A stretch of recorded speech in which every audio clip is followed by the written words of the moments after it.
네, 이제 챕터 19 평균 임금에 대해서 살펴보도록 하겠습니다. 자, 평균 임금은 시험에 자주 나오는 부분은 아닌데요. 통상 임금과 연계해 가지고 반드시 알고 계셔야 되는 부분이고, 그 다음에 시험에 언제든지 나올 수 있는 부분이 되겠고, 그 다음에 교수님 사례집에서 빠진 적이 없어요. 그래서 항상 사례집에는 평균 임금 관련된 이 판례 사례가 반드시 있습니다. 그래서 여러분들께서는 굉장히 주의 깊게 살펴보셔야 하겠습니다. 자, 먼저 평균 임금이라고 한다는 것은 어떤 임금이라는 게 있고요. 그게 근로의 대가죠. 이 근로 대가를 평균 낸다는 그런 의미가 되겠습니다. 자, 먼저 평균 임금이 임금이기 때문에 임금의 의미, 법적 성격부터 살펴보자라는 것이고요. 자, 보시는 것처럼 임금이란 사용자와 근로 대가로 근로자에게 임금, 봉급, 그 밖에 어떠한 명칭이든지 지급하는 일체의 금품을 말한다. 우리 한번 배웠었죠. 이거 임금은 근로시간과 더불어서 가장 중요한 근로 조건이다. 그리고 여기에 대한 보호 규정이 있습니다. 법적 성격으로서는 근로의 대가이다 라는 것입니다. 자, 개념 요소로서는 이런 근로의 대가로서 사용자에게 근로자에게 지급하는 금품이고요. 그것이 근로의 대가가 되겠습니다. 그냥 호의적으로 지급하는 것, 즉 근로자 부모님이 돌아가셨어요. 이런 근로자에게 금전을 지급하는 것, 즉 부조로 지급하는 것, 이건 근로 대가가 아니잖아요. 따라서 이렇게 지급하는 이 부조금을 근로의 대가라고 보진 않습니다. 임금이라고 보진 않습니다. 자, 그 다음에 이런 임금은요, 명칭 여하 불문한 일체의 금품이에요. 즉 금전과 품, 물건입니다. 따라서 물건도 임금에 포함될 수 있다라는 것입니다. 자, 휴가비, 선물비, 가족 수당 이런 것들 전부 다 임금에 해당된다라는 것입니다. 자, 그다음에 이런 휴가비 같은 경우는요, 이런 것들 정기적으로 지급하는 그런 휴가비를 말하는 것입니다. 자, 임금성이 문제되는 경우가 있습니다. 임금이 아닐 경우가 이제 있는 것인데요. 이렇게 의례적이거나 호의적, 방금 말씀드린 부조금 같은 것이죠. 그 다음에 실비 변상적 금품, 실비 변상, 보통 어떤 때 실비냐면요. 그 회사 업무 일을 하기 위해서 이동하잖아요. 이동할 때 택시 타거나 버스 탈 때 그런 택시비나 버스비 이제 변상해 주는 것, 이것을 실비 변상적 금품이라고 합니다. 그다음에 복리후생비, 자 이런 것들 특히 중식 때 이런 것들은 근로의 대가가 아니기 때문에 임금이 아니다 이렇게 보고 있습니다. 자, 다만 가족 수당이라 할지라도 근로자에게 근로 대가로 일률적 계속적 지급해 왔다면 임금에 해당된다라는 것이고요. 자, 이런 것이 옛날 판례는 이렇게 일률적 계속적이라는 표현을 썼지만 지금은 바뀌었습니다. 뭐 이렇게 지금은 일률적, 뭐 계속적 이런 이렇게 여기 국한하진 않아요. 평균 임금성은 별도로 이제 이런 근로의 대가 임금만 해당되면은 기본적으로 평균 임금이라고 다 인정해 줍니다. 자, 이런 임금의 기본적인 그 내용이 정기적, 일률적이죠. 그다음에 고정적인 것도 있고요. 물론 통상임금의 그 개념하고 겹치는 부분이 있습니다. 자, 세금이 계속적 정기적으로 지급되고 그 지급액이 확정되어 있다면 이것은 근로의 대가이다라는 것입니다. 만약에 그 지급이 불확정적이고 일시적이라고 한다면 그것은 임금이라고 볼 수 없다. 이게 정기적으로 계속적으로 지급해야지만 임금이 된다는 것입니다. 자, 그다음에 이런 임금 중에서 이제 평균 임금과 통상 임금이 있다라는 것이고요. 이제 이번 챕터에서는 평균 임금에 대해서 살펴보는 것입니다. 자, 평균 임금이라는 것은요, 임금 중에서 이를 산정해야 할 사유가 발생한 날, 주로 어떤 때입니까? 휴업이나 아니면 재해를 입은 날 또는 퇴직한 날, 이 날이 가장 많죠. 퇴직한 날, 이날 이전 3개월 동안에 근로자에게 지급된 임금 총액을 그 3개월 기간 총액으로 나눈 금액, 보통 이게 평균이잖아요, 평균. 그러나 전체 근로기간이 아니라 어떤 퇴직하기 3개월 전 동안의 지급된 임금 총액을 그 3개월 기간 총 일수로 나눈 금액, 이것을 평균 임금이라고 하는 것입니다. 근로자가 취업한 후 3개월 미만인 경우에도 마찬가지가 되겠습니다. 이때는 3개월 기간 미만 그 기간 그 기간 동안에 지급한 어떤 임금 총액을 그 취업한 날 총일수로 나눈 금액, 이것을 말하는 것이죠. 그리고요, 이게 중요한 부분이죠. 산출된 평균 임금이 근로자의 통상 임금보다 적으면 그 통상 임금이 평균 임금을 대체하게 되는 것입니다. 즉, 이 하한을 통상임금이 떠받치고 있다는 얘기예요.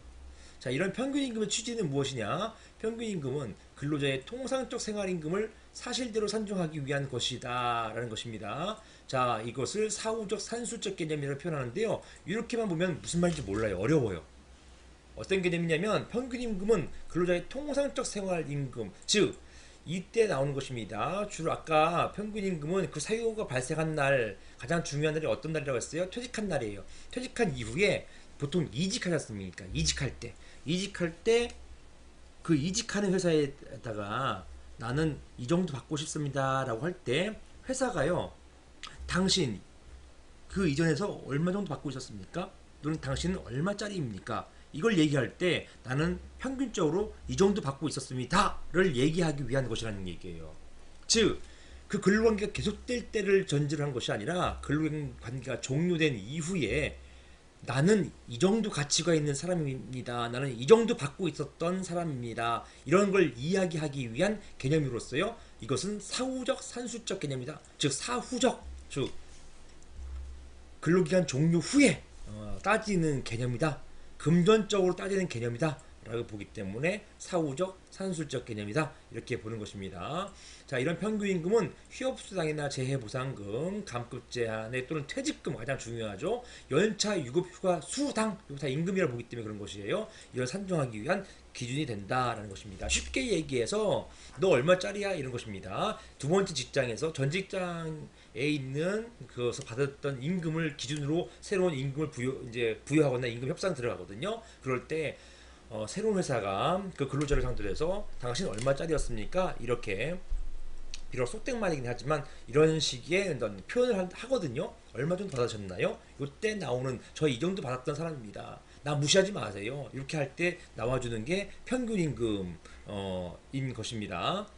자, 그런데요, 이 평균임금에서 제외되는 기간이 있어요. 평균임금에서 그 제외되는 기간이 뭐냐면, 보통 어떤 그 사용자의 귀책 사유로 이제 휴업한, 다른 근로자가 아니에요. 사용자의 귀책 사유로 휴업한 기간이나 또는 수습 기간, 출산 전후 휴가 기간, 업무상 부상 또는 질병으로 인해 가지고 휴업한 기간, 이런 기간 동안에는요, 임금이 푹 떨어집니다. 임금이 푹 떨어지기 때문에 평균임금 산정할 때 그 평균임금이 낮아지겠어요? 아니면 그대로겠어요? 높아지겠어요? 당연하게 더 낮아지죠. 기본임금이 푹 떨어지기 때문에 평균임금은 당연히 떨어지는 거 아닙니까? 이런 것들을 방지하기 위해서 이러한 기간들을 빼준다는 얘기예요. 제외시켜준다는 얘기예요. 이거는 근로자에게 유리할까요? 불리할까요? 당연하게 유리한 것이죠. 이렇게 푹 꺼지는 기간, 그 구간의 임금을 없애주고 원래부터 높이 받았던 기간 동안의 임금만을 산정해 준다는 그런 이야기가 되겠습니다.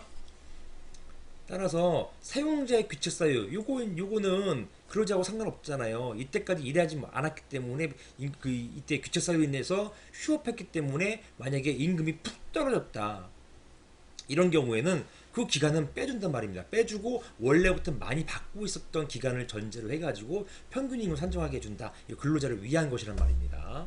출산 전후 휴가나 업무상 부상 질병으로 요양하기 위한 기간, 출산 전후 휴가, 요 각각의 보호되는 법률이 있어요. 그 다음에 이런 이 가령 산재법 있죠, 산재법. 그 다음에 육아휴 휴직 기간, 이거 적법한 쟁의 기간입니다. 병역법, 향토외기비군 설치법, 민방위 기본법에 따른 의무를 이행하기 위해서 휴직하거나 근무하지 못한 기간, 자, 이런 기간들은 빼주는 것입니다. 근로자를 위해서. 자, 이렇게 법에서 규정된 기간들이 있어요. 법이 특별하게 보호하고 있는 이런 기간 이외에 판례로 이렇게 제외되는 기간을 추가할 수 있는지, 이게 문제되는 것입니다. 자, 판례가 이렇게 제외하는 기간을 인정한다는 얘기는 다시 한번 물어볼게요. 근로자를 위한 것이에요? 아니면 사용자를 위한 것입니까? 맞습니다. 근로자를 위한 것이죠. 즉, 이 기간을 포함했을 경우에 근로자에게 너무너무 불리할 때 그때 이 기간을 제외시켜준단 말이에요. 근데 원래는요, 법에 제외하도록 규정된 기간만 제외시킨 것이 맞아요. 그럼에도 불구하고 이 사안, 구체적 사안에 따라서는 법이 아니라 판례에 의해서도 제외하는 기간이 있더란 말입니다. 그게 어떤 것인가? 이게 이제 여러분께서 이하에서 보시는 부분이에요. 자, 이런 원래 판례에서 이렇게 제외한다는 것은 원래 법에 따라야 되는데 판례가 함부로 이렇게 제외할 수 없는 거거든요. 그런데요, 노동법에서는 이렇게 근로자를 위해 가지고 판례가 그 해석을 뛰어넘는, 즉 법에 규정되어 있지 않음에도 불구하고 더 폭넓게 근로자를 위해서 인정해 주는 예가 있어요. 그런 예들 중에서 바로 이번 시간에 배우는 평균임금, 그게 나오는 것입니다. 평균임금 파트에서는 이렇게 판례가 법에 없음에도 불구하고 확대 해석해 가지고 근로자를 보호해 주는 것, 이런 경우가 있더란 말입니다. 보시는 바와 마찬가지로 시행령에 따른 제외 사유가 아니라도 특별한 사유로 인해 가지고 평균임금이 통상임금보다 현저히 적거나 많은 경우, 자, 적거나 뿐만 아니라 많은 경우도 포함되는 거예요. 자, 이 경우 많은 경우 포함한 이유는 무엇입니까? 자, 이 평균임금이라는 것은 이 근로자가 보통 받고 있던 그 금액을 산정하는 것이, 임금을 산정하는 것이기 때문에 너무 과다하게 많은 경우 이걸 빼버립니다. 자, 그 기간을 평균임금 산정에서 제외하게 되는 것입니다. 구체적으로는 주로 실적급, 자, 이거 동그라미 치세요. 매우 중요한 키워드입니다. 실적급, 이제 이건 실적에 따라 가지고, 다른 말로 표현하면 인센티브예요. 인센티브. 자, 이런 실적급이 임금의 상당 부분을 차지하는 근로자, 이런 근로자에 대해서 구속기소로 휴직한 기간을 제외한 바가 있습니다. 구속기가 이런, 자, 이 실적급, 인센티브를 주로 받는 사람들을 주로 영업직이에요. 이런 사람들에 대해서 구속기소로 휴직한 기간을 빼버려가지고 근로자를 보호해주는 그런 예가 있습니다. 자, 그러나 기본적으로 근로자의 기초사유로 휴업 또는 결근한 기간, 이런 기간은 사실은 근로자의 교체사유잖아요. 그렇기 때문에 안 빼주는 게 맞다라는 것입니다. 또 개인적 범죄, 이거 근로자 교체사유 아닙니까? 개인적 범죄로 구속기소되어서 직위 해제된 기간, 이런 것들은 제외되지 않기 때문에 푹 꺼진 임금 그대로 산정해가지고 3개월치 산정해가지고 평균 임금을 계산한단 말입니다. 이거는 이제 근로자에게 불리해지게 되는 것이죠. 자, 그다음에 일용 근로자, 이제 매일매일 이제 일자리 찾아 나서는 일용 근로자. 자, 일용 근로자에 대해서는 고노부 장관이 사업별 직업별로 정하는 금액을 평균 임금으로 한다라고 정해져 있습니다. 자, 평균 임금 산정 방법에 따라서 평균 임금 산정할 수 없는 경우에는 고노부 장관이 정한다라는 것입니다. 이런 규정이 있다는 거 한번 눈여겨 보시고요. 자, 평균 임금 조정, 업무상 재해로 인해서 요양이 장기화되는 경우에는요. 계속 비용이 늘어나잖아요. 이런 경우에는 근로자 생활보장을 위해서 평균임금 조정이 조정으로 보험급여 등 변동하는 것이 필요하다는 것입니다.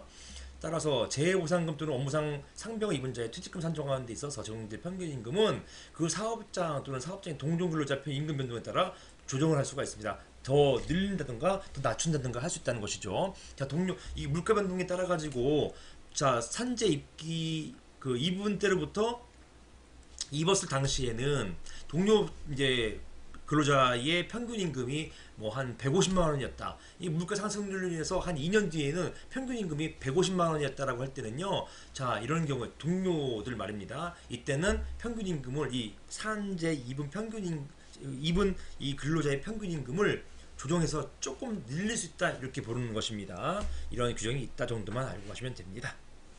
자, 그 다음에 평균임금 산정 방법, 이거 매우 중요하다. 이게 이제 시험에 사례형으로 항상 나올 수가 있습니다. 자, 문제점 보시는 것처럼 시행령에 따른 제외 사유가 아니라 하더라도 특별한 사유로 인해서 평균임금이 통상임금보다, 자, 현재 적거나 많은 경우, 즉 판례로 해석하는 것이에요. 판례가 인정하는 것을 말하는 것입니다. 그 기간을 평균임금 산정 기간에서 제외할 수 있는 것인지 여부가 문제된다는 것입니다. 이것이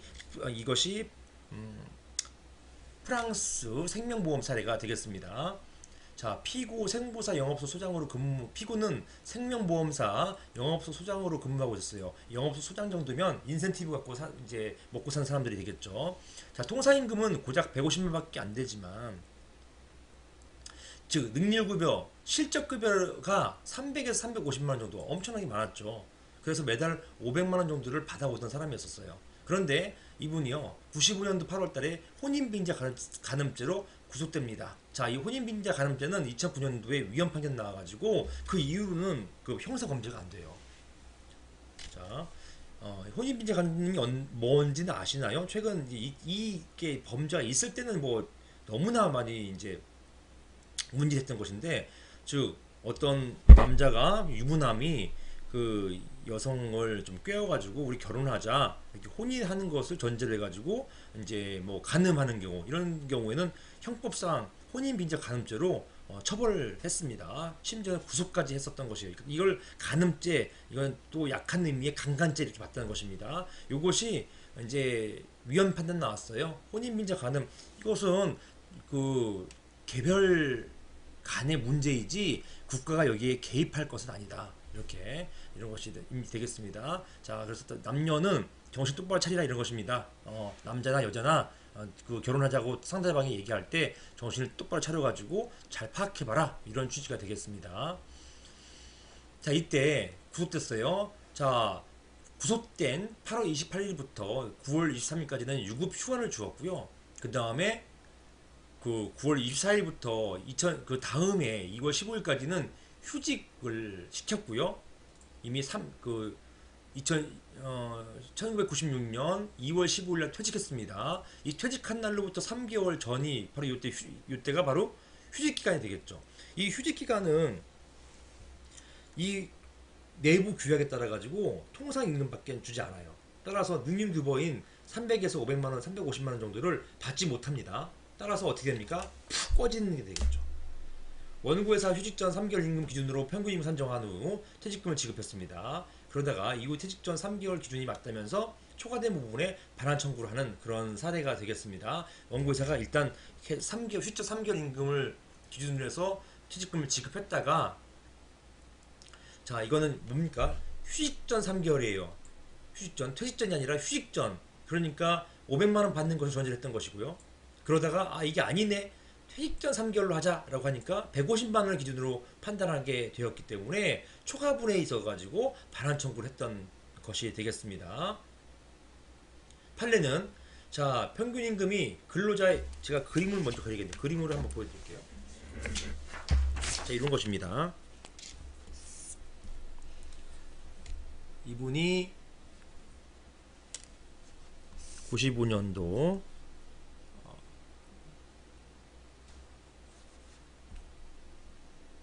8월 28일, 그 다음에 9월 23일까지, 그 다음에 9월 24일부터 2월 15일까지 이렇게.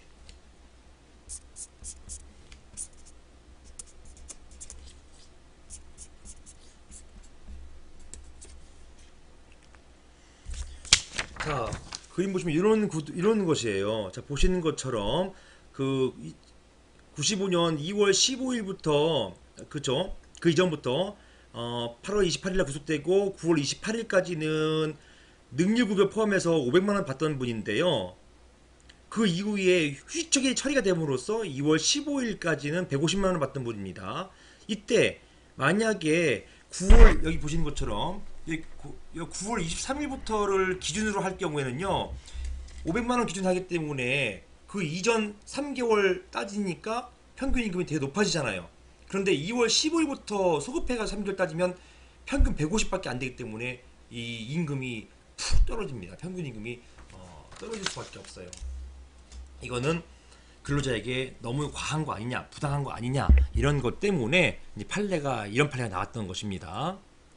자, 판례는 평균 임금이 근로자의 전체의 근로기간 임금의 변동 등 재반 사정을 종합해서 판단해 볼 때 통상의 경우보다 현저하게 적거나 많게 산정된 것으로 인정되는 예외적 경우라면, 이거 암기하시는 겁니다. 이런 경우라면 근로자의 통상적인 생활임금을 사실대로 반영할 수 있는 합리적이고 타당한 방법으로 그 평균 임금을 따로 산정하여야 한다라고 판시했습니다.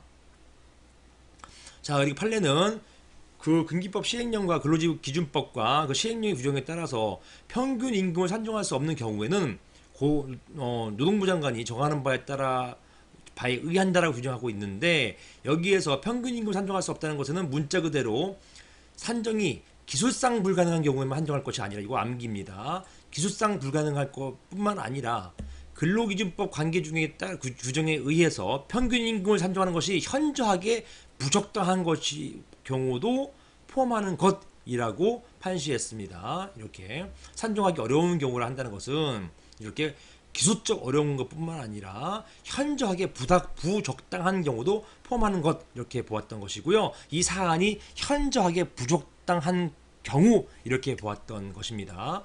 나아가 판례는 퇴직금 산정의 기초인 평균임금이 특별한 사유로 인해서 통상 경우보다 훨씬 낮거나 적거나 많은 경우에는 자, 이렇게 법에 의해서 고노무정권이 정하는 바에 따라서 평균임금 산정하여야 할 것인데 아직까지 그 기준이나 방법을 정한 바가 없기 때문에 평균임금의 기본 원리와 퇴직금 제도의 취지에 비추어서 근로자의 통상의 생활임금을 사실대로 반영하는 방법으로 그 평균임금을 산정하여야 한다라고 판시했습니다. 지금은 평균임금 산정을 위한 규칙이 규정되어 있어요. 그런데 제가 다시 나중에 보여드리겠습니다. 이 평균임금 산정을 위한 규칙의 경우가 제한적으로 열거된 몇 가지 조항밖에 없기 때문에 이 사항 같은 경우는 여전히 다루지 못하고 있습니다. 따라서 이 판례가 비록 이 이후에 평균임금 산정을 위한 규칙이 만들어졌어요. 그럼에도 불구하고 여전히 이런 판례 취지는 유효하다는 것입니다. 그 규칙이 이러한 사실관계를 다 포섭하지 못하기 때문에 그렇습니다.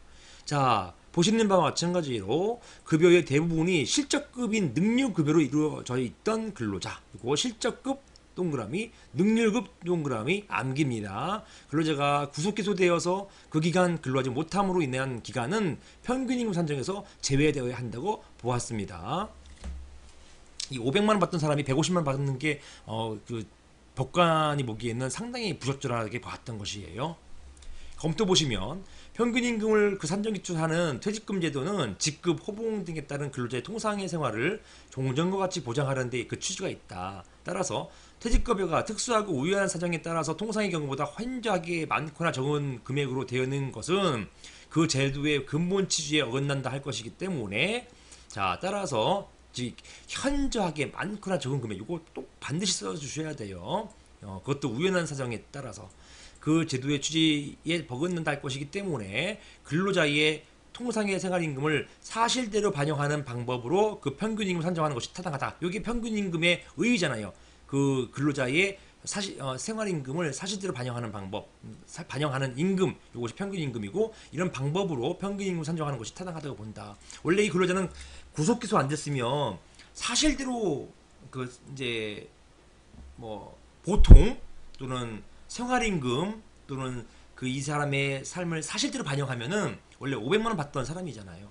이렇게 많이 받던 사람인데 우연하게 구속되는 바람에 이 사람이 그 임금이 줄어들었단 말이에요. 대폭 줄어들었어요. 현저하게 줄어들었어요. 이런 경우는 그 기간 산정하지 말고 즉 휴직 기간을 소급해가지고 따져야 되는 것이지 퇴직한 기간을 소급해가지고 따지지는 말라 이렇게 보게 되는 것입니다.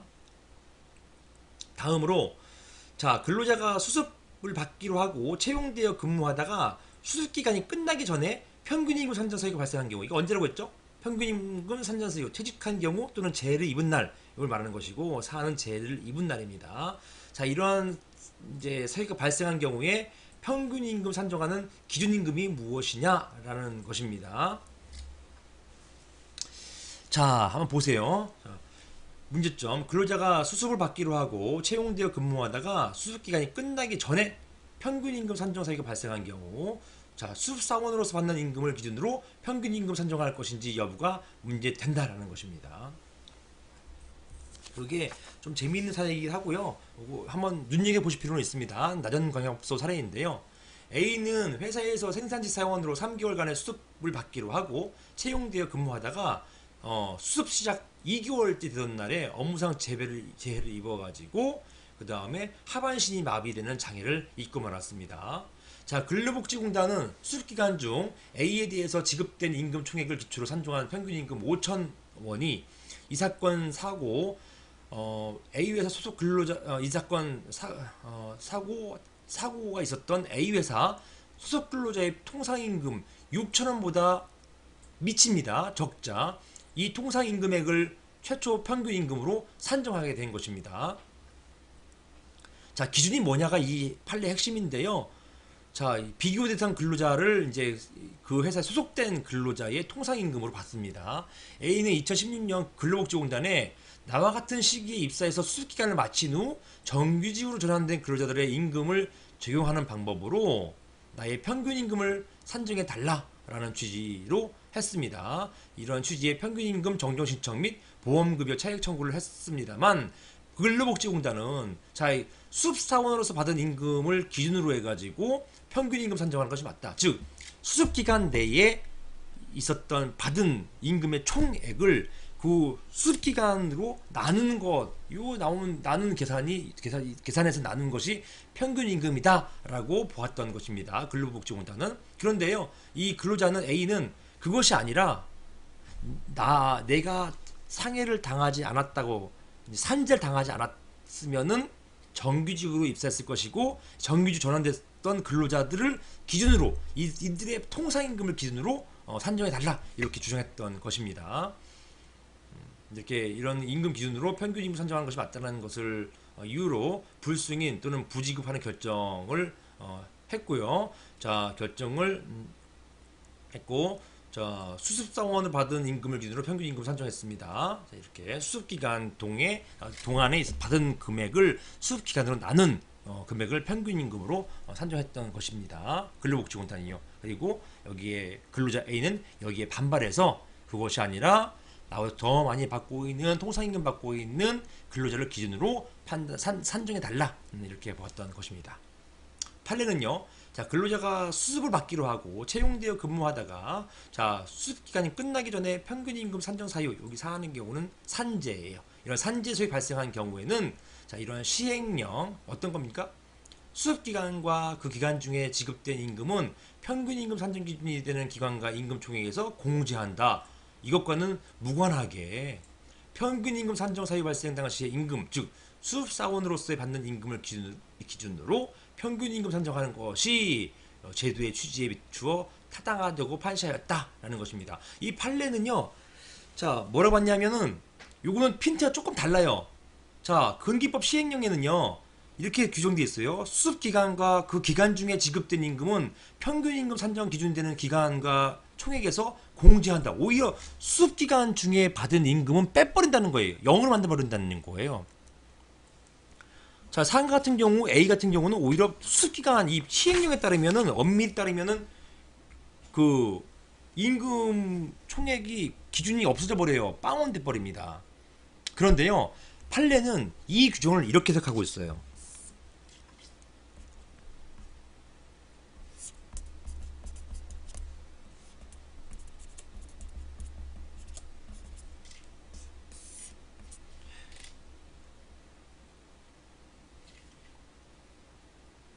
자, 보시는 것처럼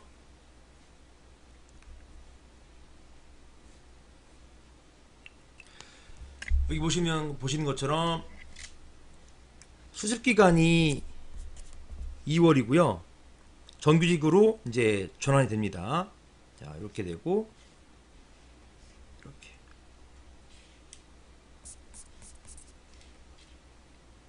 이렇게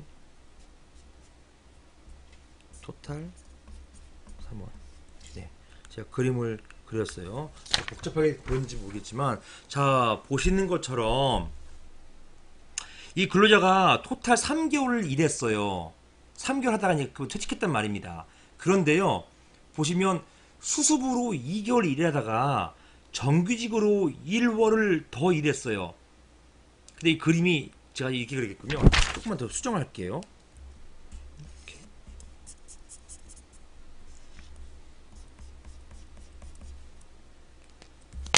자, 보시는 것처럼 수습기간 그 기간 중 2월하고 그 다음에 1개월 동안 정규직으로 일하다가 퇴직을 했거든요. 그런데 급여 보시면은 수습기간은 그 받은 것보다 정규직으로 받았을 때가 조금 더 높았단 말이에요. 임금이 높았어요. 이 경우에는요, 시행령이 뭐라고 얘기하냐면 수습기간과 정규직 기간이 이렇게 섞여 있을 때는요, 수습기간 기간에 받은 이 임금은 빼버리는 거예요. 공제라는 얘기예요. 공제하고 평균 임금을 산정하라는 것입니다. 즉 무슨 말이냐면 아예 수습기간을 빼버림으로써 요 금액만 가지고 따지면 이 많은 금액을 받으면서 이 많은 금액을 한 달로 나눠버리면 오히려 근로자에게 훨씬 더 유리하다 이 얘기예요. 즉 근로자에게 유리하게 해주겠다는 것입니다. 원래 정규직보다 낮은 금액으로 수습을 이제 받는 게 거의 일반적이거든요.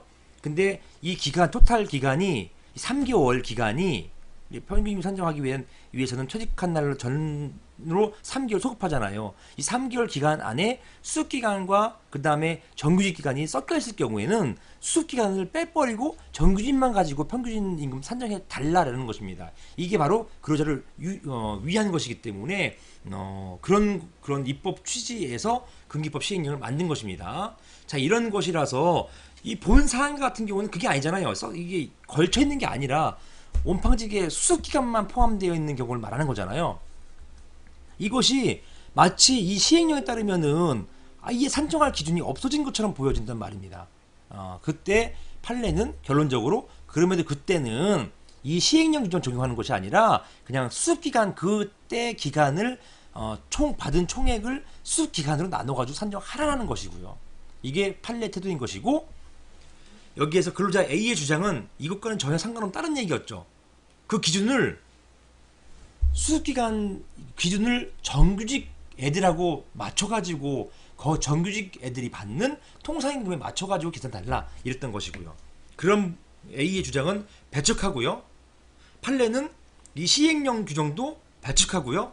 오로지 새로운 해석을 통해 가지고 수습기간 받은 총액을 수습기간 나눠가지고 산정해라 이렇게 보았던 것입니다. 자, 검토 보시겠습니다. 검토. 자, 수습기간과 그 기간 중에 지급된 임금은 평균 임금 산정 때는 산정 기준이 되는 기간과 임금 총액에서 공제한다는 내용의 이런 시행령은 그 기간을 제외하지 않으면 평균 임금이 부당하게 낮아짐으로써 결국 통상임금을 사실대로 반영함을 기본으로 하는 평균 임금 제도에 바라는 결과를 피해하고자 함에 입법 취지가 있다.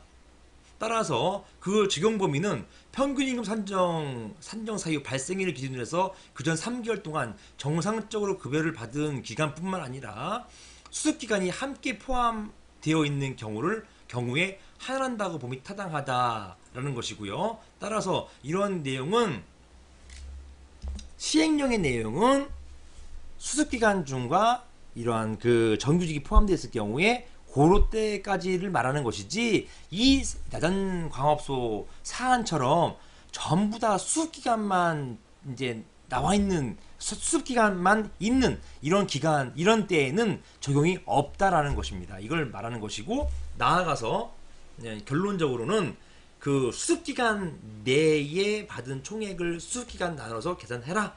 이게 결론이 되었던 것입니다. 약간 특이하고 재밌는 판례니까 한번 익혀두시면 되겠습니다. 여기까지 하겠습니다.